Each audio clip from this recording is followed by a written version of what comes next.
Yeah. Don't get this too overly distracted. But okay. I'ma try not to. So I used to play football as a child in primary school a lot. I just started out high school in about 13 years old. I suffered a really bad injury while playing football. I was playing as the goalkeeper. The opponent striker, he ran and kicked me in the face with his shoes. The green grass became red color, so I stopped playing football for the whole of high school. I actually went and worked for this NGO, and they work with a lot of urban poor kids. They actually incorporate football for the boys and the girls. It's a way to develop character. I was actually asked to be a coach for one of the under 14 teams. I always liked football. I always enjoyed watching football. Watching football and playing it is very different. That sense of accomplishment when you actually score a goal or you win the game with your team. The passion kind of grew into me from my students, because my students also loved football. 3 years now. Their age is between 13 to 14 years old. It was tough because it's not like a Disney movie where you just train your players and everybody is in a good mood 24/7. Everyone comes for practice on time. It was also a learning process for me.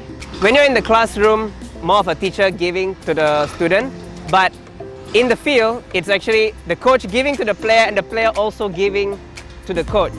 There's going to be times where the team will be suffering a very heavy defeat. It's very demoralizing. You as the coach, you need to be there to inspire them again, to encourage them again to play. Sometimes you just cry with them. Sometimes you just laugh with them. I think out of all my experiences being a coach, that is one of my most painful, but also in its own way, a joyful and precious moment for me.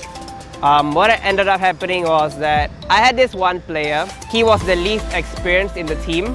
He was our secondary goalkeeper. He told me that, "Coach, no need to worry, I will get gloves." So I thought he will go and borrow from his friends or he'll find a way. At one point in the game, I actually pulled him out from the game because he didn't seem to be contributing at that time. He actually threw a tantrum on the field itself. My first instinct as a coach was to be a disciplinarian and bench him and shout him and scold him. But what ended up happening was that I went up to him quietly and I just asked him, "What's happening? You're not normally like this. This is very rare. You don't do this."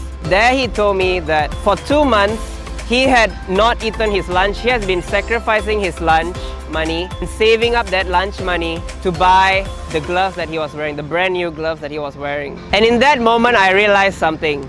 Even though he was the least experienced player that I had, he was my most committed player.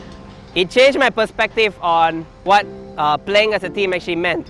Yes, skill, talent, practice is important, but it also made me realize that the heart is genuinely also taken into account. The commitment is also taken into account.